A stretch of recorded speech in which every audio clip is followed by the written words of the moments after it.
Salutations, everybody. It is Matty here today. I hope all of you are doing absolutely fantastic. In today's video, we're going back to Halo Infinite. I thought this approach would be kind of interesting for my audience, given that a lot of the videos that have been recommended to me about Halo Infinite and its Season 5 content have been Halo buffs. What about someone like me who's been out of the game since early 2021? I dabbled in Season 2. You've seen my videos following Halo Infinite before its launch, into launch with my review calling it a solid entry, noting that the campaign was pretty good, but that it needed more environmental diversity and the narrative, needed to wrap up, which we thought we'd get in subsequent updates. That's obviously not happened, but the multiplayer was brilliant. It was a ton of fun, back to the sandbox nature that Halo's always been known for, and it felt better than ever. It just needed more content, which, again, given the name Infinite, you'd think the story and multiplayer woes would be solved in time. Well, it took a lot longer than we expected. And so I've been away from Halo Infinite for quite some time, where I wanted to dive in now. Many people are saying that with Season 5, this is it. This is the turning point that Halo Infinite needed. And it's showing in the numbers, to be fair. It's one of the top played games on Xbox right now. The Steam player count is up. Granted, it's not as high as I personally think you'd want Halo to be, but it's a step in the right direction. So I thought it'd be interesting to hop in and see if it truly has improved that much, note the major things that have changed here, and maybe help you decide if you want to have this multiplayer shooter installed. Remember, it's free to play, so you can hop in whenever you want. So ladies and gentlemen, if you're new here and you're into the occasional re-review, you're in the right place. Consider subscribing. So I want to start off with customization, monetization. This is a free-to-play game after all, and while I know we want to get into the meat and potatoes of the game itself and the new updates, I do think this is important to look at because one of the biggest points of criticism with Halo Infinite was not being able to interchange parts that you would unlock across all these different Spartan cores. Now, in Halo Infinite, this is something that you can do. So it opens up the customization a lot more. You're going to see a lot more combinations of different cosmetics that you unlock over the course of time when you're finishing up these battle passes. And this is something that's been asked for since the first early access multiplayer had dropped. I think, what was it, November 15th? So yeah, it's been a hot minute, but they finally have adjusted this, and some of the new cosmetics are brilliant. On that note, though, I will say that the free-to-play store, I'm not complaining that it even exists because, they got to make money somehow. I do think as a free-to-play game, though, they need to add more a la carte options. You just buy by the bundle in this game, and so you spend upwards of $20, $30 on a bundle of things, but I may just want, like, the rocket launcher skin for the Flood pack. That's one of the things that's driving a lot of people to this newest update is the focus on the Flood. So yeah, you can get Spartan armor that's coated in Flood-themed cosmetics. It's really cool. I don't mind that they're charging for this type of stuff. You can definitely unlock it in your battle pass. But I will just say that I think they'd be smart if they want to make some money off of this to sell it a la carte. I was a little disappointed that there weren't many new AI voices added to the game. I remember pre-launch, this is something we were all looking forward to because of the potential there. Like, oh, what if Sergeant Johnson was one of the play-by-play commentators, for example, in your AI, just calling out things that are happening in the game, complimenting your efforts, and it just doesn't feel like they've capitalized on this at all. Maybe a nitpick for some, but I was a little bit disappointed to see that there weren't any kind of noteworthy additions there. But what matters most, to me at least, maybe to you it's a little bit different, what matters most to me is content, because that's what Halo Infinite was sorely lacking in.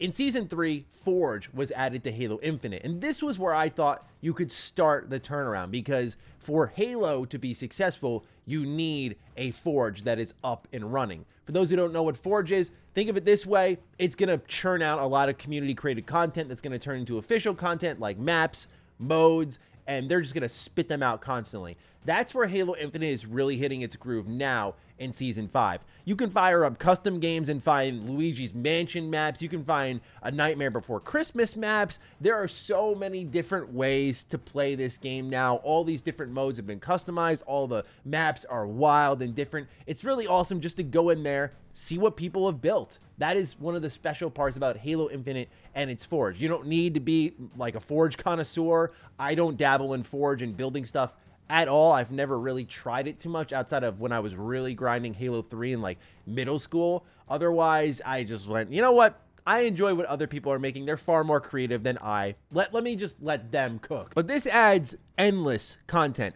So much so that Halo Infinite is getting a Halo 3 inspired playlist in the month of November. All the Halo 3 maps being recreated in Forge in Halo Infinite. So you'll be able to access all of those maps soon. I mean, all of them, which is really exciting too. So it isn't just season 5 and we're done. They're already adding another load of maps in there. And that's important because when you fire up the game and you look at the modes, there's quite a bit here. When you have the new season, you can experience the new season content, which has maps like Prism and Forbidden, which adds a little bit new dashes of color that I think the maps have needed. For example, like a little more purple, a little Covenant purple there, which I really appreciate. I'm still waiting on those full-blown snow maps because to me, there's just something about Halo and snow. I think it's because my favorite level in all of Halo is Assault on the Control Room from Combat Evolved. I just love that mission as a kid. I played it over and over and over. So I want more snow levels in Halo Infinite, but I think environmental diversity will be the next major step when it comes to the maps in this game. But they have added quite a few maps. More importantly are the modes. I played one mode, which was Kong Slayer, and so everyone had these plasma coils, and you were hucking them all over the map. You had a grapple gun, so you could just zip all over the place, throw these big barrels of plasma at your enemies and cause massive explosions. The game is still extremely fun to play. I had a really nice reactive moment where I had the reflector gauntlet on. I apologize, I forget what the name of it is. But anyway, some dude was about to throw a plasma coil my way in some Slayer, and I bounced that sucker back. I will say that Halo Infinite is probably your best bet right now to get your feet wet with some Halo content, only because I tried going to MCC after this, and I always forget every single time I fire that game up. But the amount of people who've been playing Halo 2, 3, and so on constantly for years and years and years, you're gonna get spawn waxed constantly. And I felt like I had the biggest skill issue of all time when it came to going back to Master Chief Collection. So I will say, if you're looking to finally dip your toes in the Halo pool, maybe you've held off for this long, maybe you're a new Xbox owner or whatever, I would start with Infinite, truly. I feel like it's the more easy entryway, whereas Halo Master Chief Collection, like I was playing King of the Hill and just getting spawn sniped. I was getting destroyed. It wasn't even close, man. Like, I looked like I had never picked up the controller before.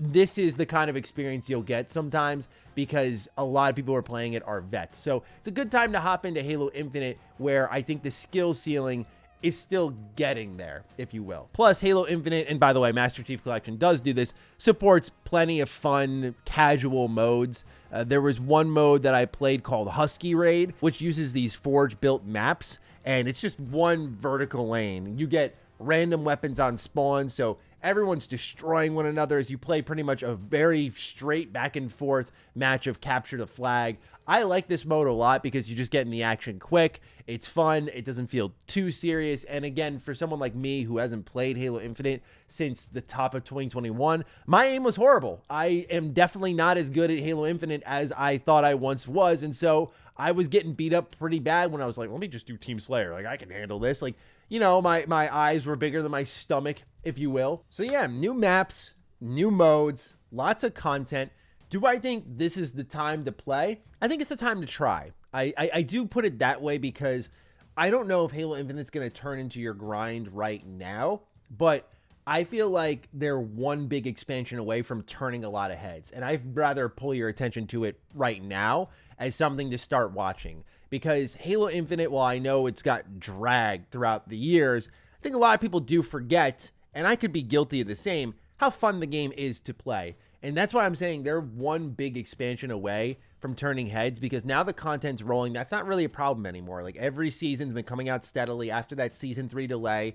They did tell the truth in that they're trying to get things in motion and they're trying to get some consistency and find stability. And so seasons 3, 4, 5 were delivered at their announced dates, and they've had a lot of content to boot. Season 5 was definitely the biggest yet, and obviously noted a lot of major changes. You'll also note that there are changes from previous seasons that you may have forgot existed, like a general leveling system is now in the game. That was something missing at launch. No idea why it wasn't there in the first place, but it's there now. I need to borrow a talking point from my co-host on Defining Duke, Lord Cognito, but as a major Destiny fan, he always talks about the, quote, Taken King moment, the moment that brought a lot of people back to Destiny, brought a lot of new players in, and reinvigorated the fan base, and it surged the player counts. It was like that leaping off point. I think some people are overselling that season 5 is the major turnaround. It's like, this is the beginning of the comeback to me. They had to claw and scratch their way into this position, 343 did. But now that they're finally here, where people are noticing, okay, you know, you've turned a corner here. Now they're an update or two away from where people are going to start really taking notice. Remember, there is those rumors that Certain Affinity is working on some sort of battle royale mode for Halo Infinite, some sort of spin-off mode, which is something that has been added into the custom games, which a lot of YouTubers have been playing. So I'm curious how that will compare. But that was reported years ago now at this point. So who knows what it ends up being. I will say my biggest disappointment with Halo Infinite lies in the narrative. I know it's been reported many times that there isn't any sort of story DLC ongoing. And that's a shame, because while I understand as a free-to-play game with monetization, this is where the bread is made, I do think Halo is one of the last standing shooters where your story really matters. And I thought Infinite got a lot right in capturing Chief as a character and how he speaks and how he interacts with people around him. But a lot of that story was left unfinished. Many of those cutscenes were just one-shots of the camera rotating constantly. You could just feel it was put together with scotch tape in some areas. And when you put together that with a lot of environmental repetition, which I found disappointing, and I say that as someone who, my favorite Halo game, for those who don't know, is Combat Evolved. I absolutely adore that game. The second mission in the game, where it's very vast and open and explorable. I mean, that's pretty much the touchstone for the entirety of the Halo Infinite campaign. It all looks like that. But what made Combat Evolved so special to me is every mission has a visual flair, from Silent Cartographer to something like Assault on the Control Room, and then 343 Guilty Spark. You had a different feel per mission. And so to me, I just feel story is so important to Halo. And with a title like Infinite and a story undone like Infinite's is, I wish that they kept going on this. But it feels like the focus is just get the multiplayer right, and we'll see it for the next game. It's not the worst decision in the world, just because when you think about where Halo is at, I think as a flagship series, there needs to be some time to miss it. I think of Gears of War as a perfect example. I know people have hit or miss opinions on Gears 5. Especially the first half of that story, some of the best Gears you play. The second half, I'm much more lukewarm on, but it's been long enough where I miss Gears. I'm ready for Gears 6, and I can't wait for whenever that one rolls around. So I think Halo could benefit from a lot of that. I think it could create a lot of hype. I think with Infinite's multiplayer, it could help create a lot of forgiveness. So just know I wouldn't expect too much with the campaign, but the multiplayer is there. It's great. They're adding a lot in. They're adding more by the time you see this video. There will be more on the way. So I think it's a good time to start checking out Halo Infinite, as I believe they're starting to mark their major turning point where we have to be in range of some type of major announcement. You think about all the summer showcases Xbox has thrown on, Halo really hasn't had a presence there yet at all. There hasn't been any big announcements. 343 has just been quietly in their corner doing their thing. So I think that's a smart call for when there is a time to show off what's next for Halo. Let it be a big announcement. The fact that I personally feel that the flagship IP for Xbox in the future is going to be Elder Scrolls and not Halo is pretty sad when you look at where this franchise started with Bungie back when the original Xbox first launched. It can still get back there. I've never let that possibility go, but Halo's still got some work to do. Overall, though, I enjoyed my time. Do think it's worth a look. It's still a ton of fun, and with the new maps and modes, you'll have plenty to do here. So I'm looking forward to hearing your thoughts down below. Are you playing Halo Infinite? Have you never left? Are you back? Let me know. With that, take excellent care of yourselves, and I will see you in the next video. Be sure to follow me on Twitter, follow me on Instagram. Those links are in the description down below, and a big thank you to all the patrons, all the members who continue to support the heck out of the content here. Stay sexy, stay active. I love you all.